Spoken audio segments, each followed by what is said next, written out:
Bueno, Jaime Ibarra Merlano, uno de los cartageneros destacados a nivel mundial en las artes plásticas como actor, bailarín. En cintas de gran importancia a nivel mundial y también como bailarín, uno de los primeros con resonancia nacional e internacional de Cartagena y de Colombia. Hubo una escuela, una academia de danza en la ciudad de Cartagena. Jaime, ¿en qué año empezó eso y cómo se inició en una ciudad como esta? Bueno, eso se comenzó en Cartagena en el año de 1951. No había en Cartagena danza, yo ya había estado estudiando en Bogotá danza y quería tener la desfachatez de armar un grupo de danza en Cartagena. Y busqué varias personas que me ayudaran a hacerlo. En ese momento llegó a Cartagena la compañía de teatro Campitos, que era una cuestión política de comentarios y baile. Y llegó a Cartagena Alfonso Rodríguez, que era un estupendo bailarín, compañero mío en Bogotá cuando yo comencé, y él ya estaba allí, y era un gran bailarín. Y se quebró la compañía en Cartagena. La compañía se quedó y no, los hoteles cogieron los decorados de Campito y los secuestraron.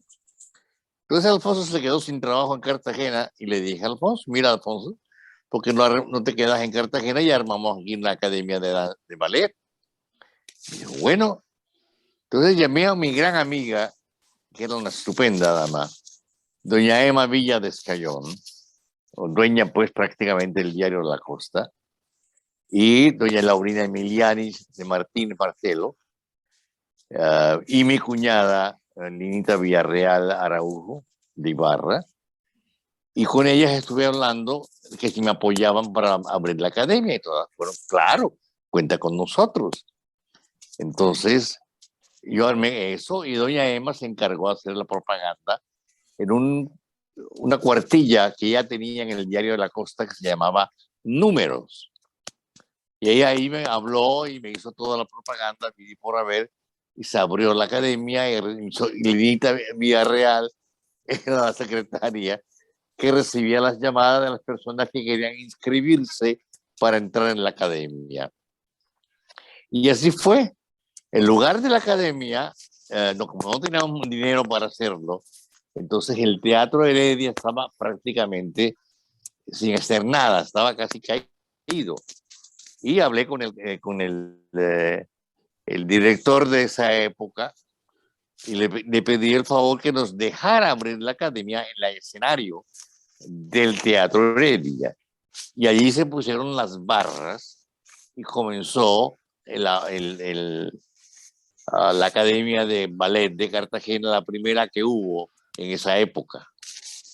Pero pasó el tiempo, llegó el año 52, llegó Alicia Alonso a Colombia, no fue a Cartagena, pero fue a Barranquilla, y yo me escapé de mi casa y me fui a Barranquilla a hablar con ella, a ver si me daba un chance de entrar en su academia, porque ella estaba buscando bailarines de diferentes países de Latinoamérica para hacer la compañía internacional que ella deseaba hacer. Entonces fui con ella y me dijo, bueno, hazme una audición. Dije, cuando quiera. Entonces hice la audición en el bar del Hotel Prado. Ella me vio, me dijo, bueno, no te puedo decir nada en este momento, pero yo te confirmo algo o te digo no o sí cuando llegue a La Habana, que yo vea las circunstancias en que hay.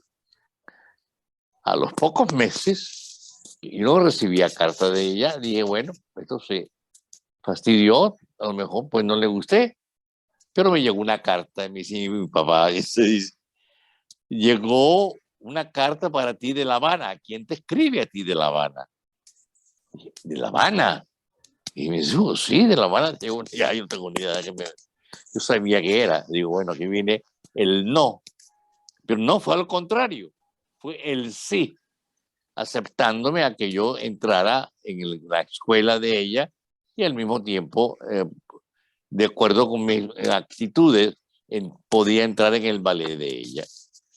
A los pocos meses de estar estudiando con ella, me llamaron para hacer algo en Copelia, a bailar en teatro, figúrate, con Alicia Alonso en La Habana.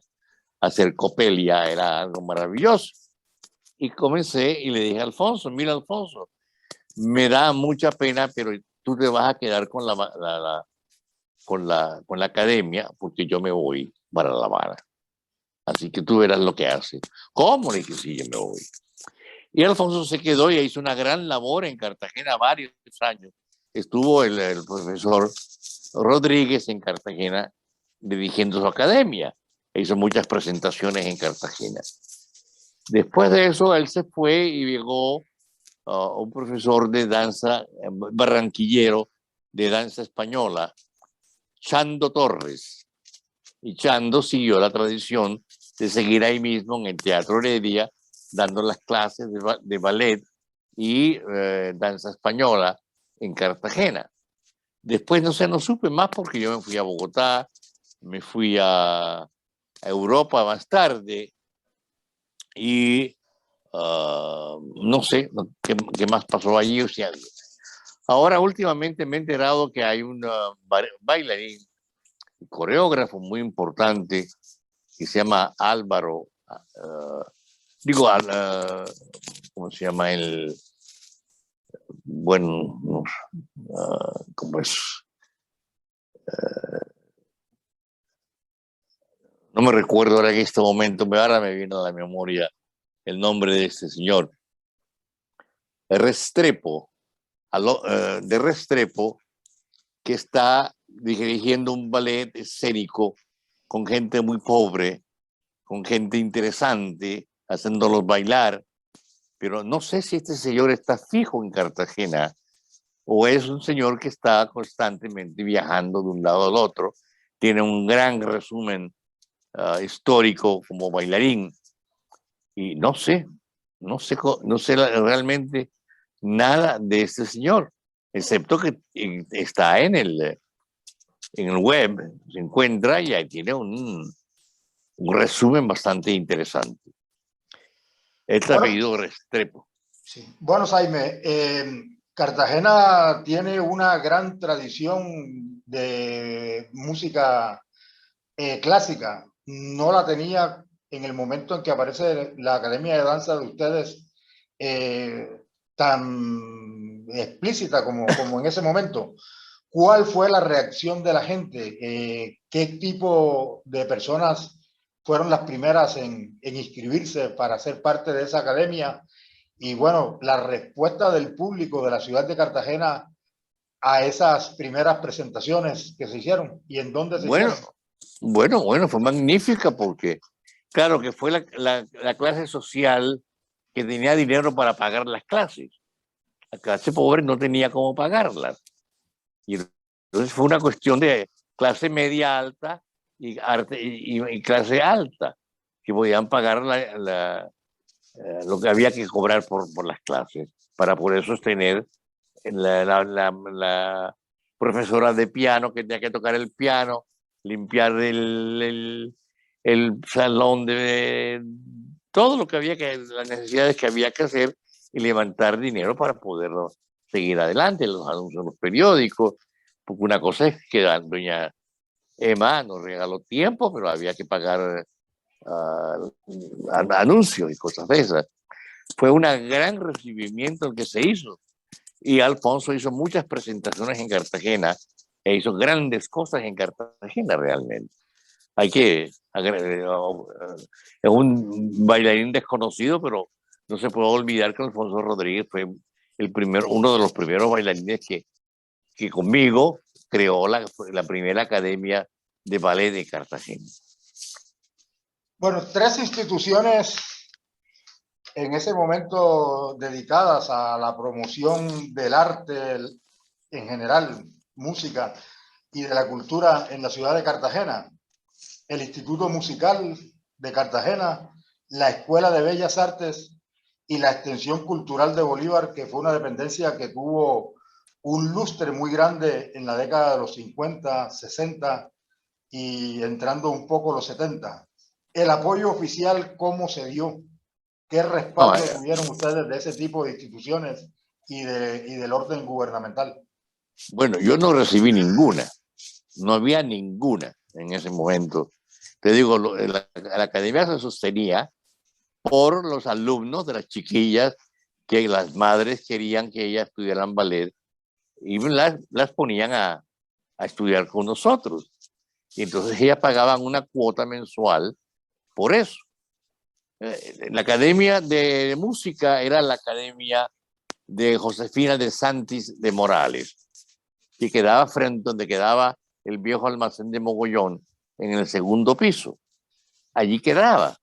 Y allí ella era profesora, el maestro Adolfo Mejía era profesor de música también en esta academia, y todas las personas que tocaban piano eran profesoras de la academia de Josefina de Santis de Morales. No había más nada, ¿no? Así que yo no sé si Josefina recibía dinero de parte del gobierno. Nosotros no recibimos nunca nada de eso. Sí. Bueno, en su casa, en entrevistas anteriores, pues bueno, usted ha relatado la resistencia que hubo a su inclinación artística por parte especialmente de su mamá. ¿Cómo se recibió eso en el seno de la familia Ibarra Merlano? Ya no solamente de bailarín, sino al frente de una academia. Bueno, eso fue, parece que las compuertas del infierno se abrieron y salieron todos los diablos. ¿Tú me entiendes? Aquello parecía increíble, pero bueno, yo tenía una fe increíble en lo que yo quería.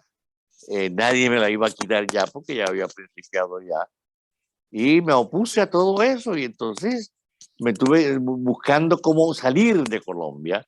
Afortunadamente me llegó el salvavidas de Alicia Alonso y me fui y le dije a papá, le dije, padre, yo quiero irme a esto porque eso es lo que yo quiero ser y lo que yo deseo hacer es esto.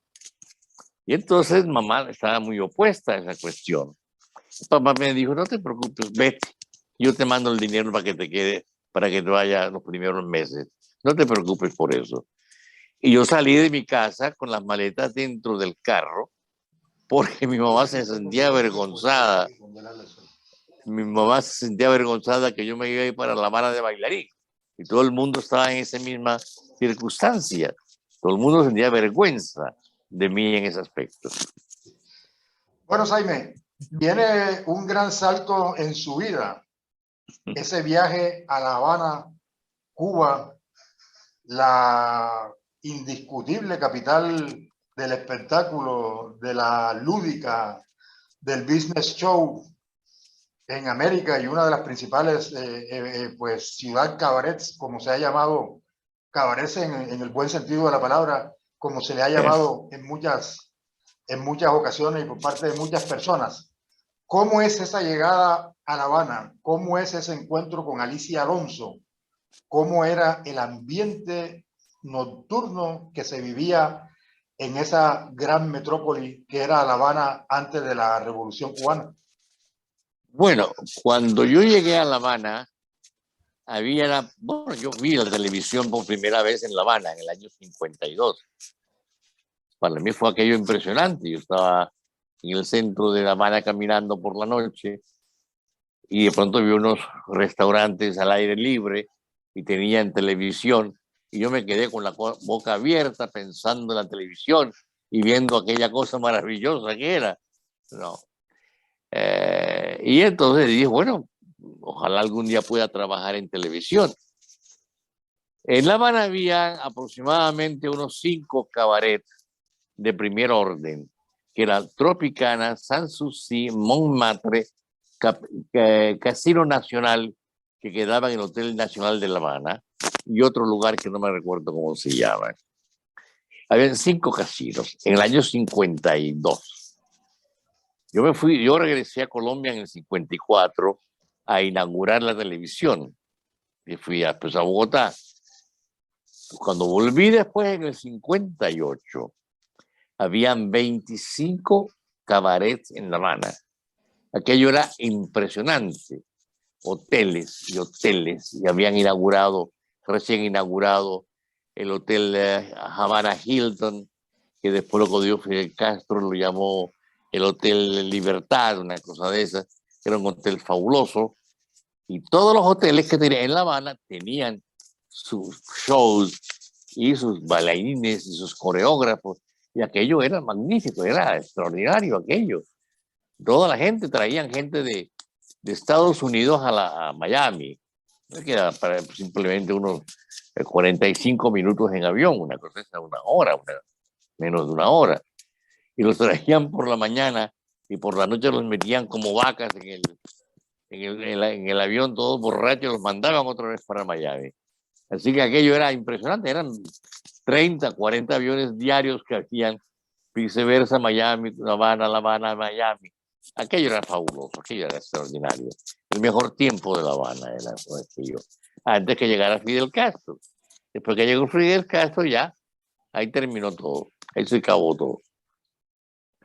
Bueno, el inicio con Alicia Alonso en el ballet, su primer día con ella, los ensayos, las presentaciones, de eso que puedes recordar. Bueno, eso fue una cosa maravillosa porque yo llegué con Alicia y yo no sabía nada de... Quería tener una academia muy seria, muy formal, en que había que estudiar historia del arte, había que estudiar anatomía de la cara para poder hacerse el maquillaje, porque cada bailarín debía maquillarse por sí mismo en diferentes estilos.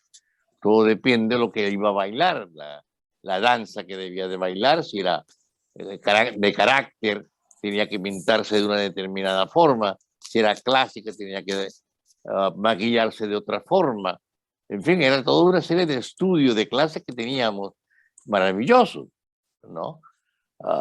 Era una academia, no era una escuelita de calistenia, era una cosa seria, maravillosa, que había que hacerlo. Y el marido, Alonso, era un bailarín que se había retirado también, pero era un extraordinario bailarín, ¿no? Estaban otros bailarines cubanos que habían comenzado con Alicia y estaban bailando. Trápaga era uno de ellos, Luis Trápaga era uno de ellos que bailaba con nosotros. Yo era del cuerpo de baile, apenas yo era el último que llegué a la compañía, yo estaba en la cola. Pero bueno, fui subiendo, y después me tocó hacer otro papel más grande, por ejemplo, en la Film Marcardé, una obra francesa de ballet francés. Ahí me dieron un papel muy destacado de un solista, el padre de la niña, etcétera, y la hija del campesino, creo que se llama Marcardé. Y ahí fue surgiendo y surgiendo, hasta que después regresé a Colombia a la televisión, hice un estudio de dirección y montaje y dirección de programas musicales en La Habana, en el colegio de locutores, que Humberto Bravo, que fue el primer productor que vino conmigo a Colombia a trabajar en la televisión colombiana, me dio las clases de dirección. Ya yo tenía ya año y pico de estar trabajando en televisión. Así que para mí la televisión ya era, yo estaba naturalizado con la televisión, con la técnica televisiva. Y yo ya conocía a todos los artistas cubanos, Celia Cruz, toda aquella gente de aquella época, de los 50, de los 60. Y después regresé a Colombia, y después de Colombia hice la gira con María Félix, y después me fui a México, y de México entré al ballet, a la escuela de danza moderna, en el INBA, Instituto Nacional de Bellas Artes de México, y hicimos muchas cosas con bailarines de allí. Y estuve mucho tiempo hasta la segunda vez que volví otra vez a La Habana. Bueno, Jaime, el ambiente general de La Habana, la cotidianidad de los habaneros de Cuba en ese momento de su primera visita, de su primera estancia en La Habana, ¿cómo era? Oh, eran magníficos. Los cubanos eran gente muy simple, muy sencilla. Nunca me sentí extranjero en La Habana. Jamás me sentí extranjero. Siempre con una gran cortesía, con una gran simpatía. Todo el papeleo de la nacionalidad, no la nacionalidad, porque yo no me hice nacionalidad, no me nacionalicé allá, pero papeleo de residencia y todo eso para poder trabajar fue sumamente fácil. La gente muy amable, la gente muy querida.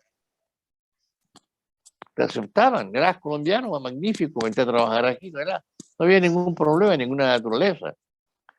Eso era la Habana, yo me sentía como si estuviera en mi país, aquello era estupendo.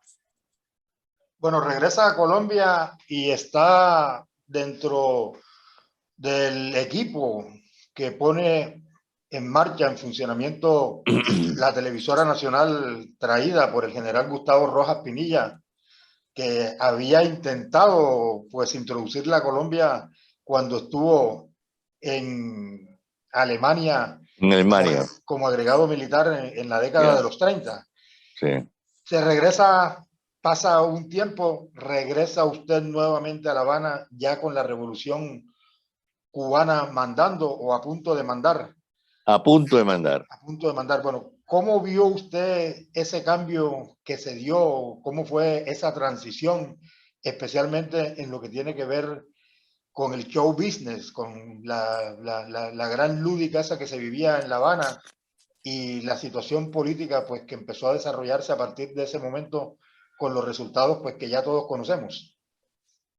Bueno, te digo, yo me tuve que ir de La Habana por la cuestión de las bombas, porque era muy peligroso vivir en el Vedado o en cualquier parte de La Habana, porque te ponían bombas en los trastos de basura en la calle y estallaban y mataban gente en cantidades, porque les interesaba sembrar el terror en La Habana a los terroristas que estaban en el oriente de Cuba. Me fui a Colombia, pero eso fue ya, me fui a Colombia y entonces entré en la televisión en el 54, antes de comenzar la televisión en Colombia. En Colombia era muy difícil también en Bogotá, porque era una ciudad muy conservadora, tremendamente conservadora.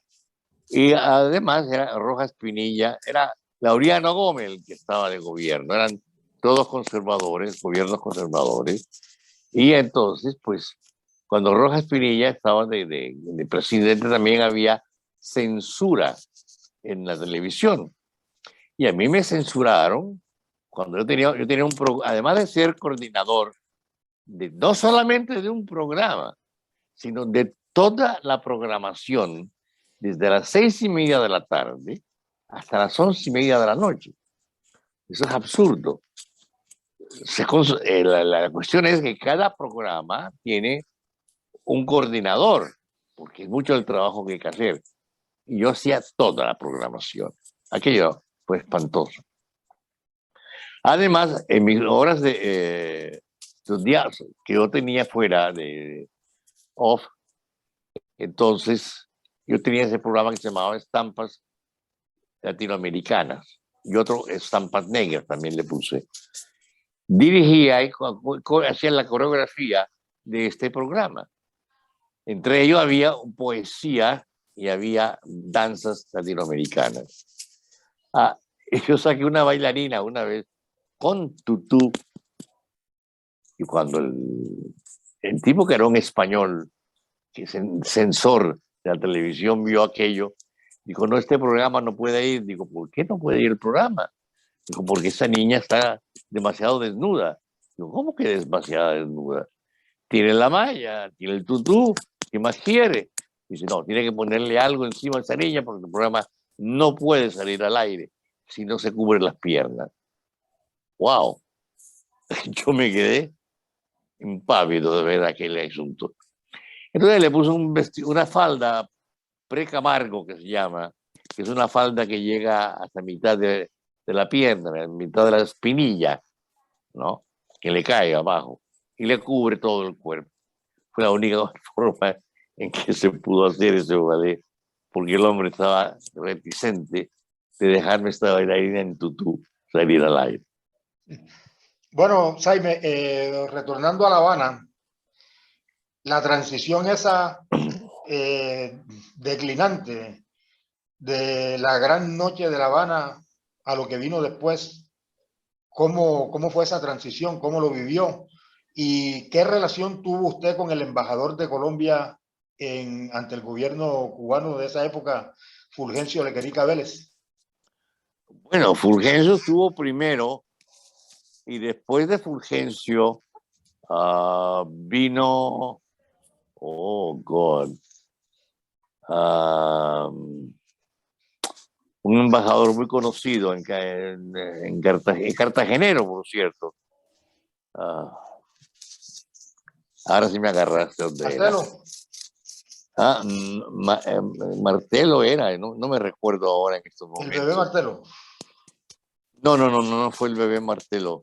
Seguro que Segovia, creo. Ricardo Segovia. Sí, cartagenero, claro. Segovia Morales. Cartagenero, exacto. Ricardo Segovia fue nombrado después. A él le tocó ese show de Castro. Ricardo Segovia fue embajador de Colombia en La Habana en ese momento. Y Ricardo pues, era muy conocido porque Ricardo fue profesor mío de inglés en el Colegio San Pedro Claver. También, así que yo lo conocía bastante, Ricardo. Y nos invitó a mi papá y a mí a cenar a la embajada. Y estuvimos conversando mucho sobre lo que era la política y lo que era la cuestión, pero yo en ese momento no me interesaba mucho la política, yo tenía 22 años y no estaba muy al tanto de lo que estaba pasando realmente. Pero bueno, ¿usted cómo lo vivió? ¿Cómo vivió esa transición de la Cuba precastrista a la Cuba revolucionaria? Bueno, no, yo no viví eso, afortunadamente no lo No le viví tocó. porque no me tocó a mí totalmente. Pues yo salí antes, yo salí, como te digo, yo salí a principios de diciembre del 58, ¿no? Y Castro subió el 31 de diciembre del 58 al 1 de enero del 59. Ya yo no estaba. Yo salía antes, mucho antes, unos 20 días antes de subir Castro. No, aquello fue apoteósico porque todo el mundo era castrista, todos éramos castristas, todos éramos porque queríamos la libertad de Cuba. Él no había pelado el diente todavía, que era comunista. Era simplemente un revolucionario que quería cambiar el país y todo el mundo lo apoyó y todo el mundo en América Latina lo apoyaba. Pero él no había sacado las uñas del comunismo todavía. Así que no había problema, ¿no? Siguió teniendo contactos telefónicos por carta con personas de Cuba después de la asunción de la Revolución Cubana. Oh, sí, no, claro, con muchos amigos que en cubanos nos escribíamos, etcétera, mucho tiempo, pero después la gente principió a salirse de Cuba y se dispersó la gente. Y no supe nada más nada de la vida de ellos. Después me he encontrado con gente aquí en Estados Unidos, o me encontré con un bailarín allá en Europa y cosas por el estilo, pero no, realmente no supe más nada de la gente de allá. No. Bueno, algo más que recordar, algo más que acotar, Jaime, algo que no le haya preguntado que usted quiera mencionar en este diálogo muy exquisito, además que hemos tenido como todos lo que he sostenido con usted, tremendo historiador Hombre, y tremendo personaje, ¿yo? gracias, muy amable por tu gentileza. Es un placer estar contigo, que hace una labor maravillosa periodística de tratar de hacer recuerdos de mucha gente que mayorcita ya y que tú lo sacas adelante. Me parece maravilloso, es un gran placer hacerlo. y estoy a la orden contigo siempre. Vale, Jaime, un abrazo y bueno, que siga disfrutando de su Central Park ahí, que se ve desde la ventana de su apartamento. Gracias, muy amable, te agradezco, Luis, muy gentil.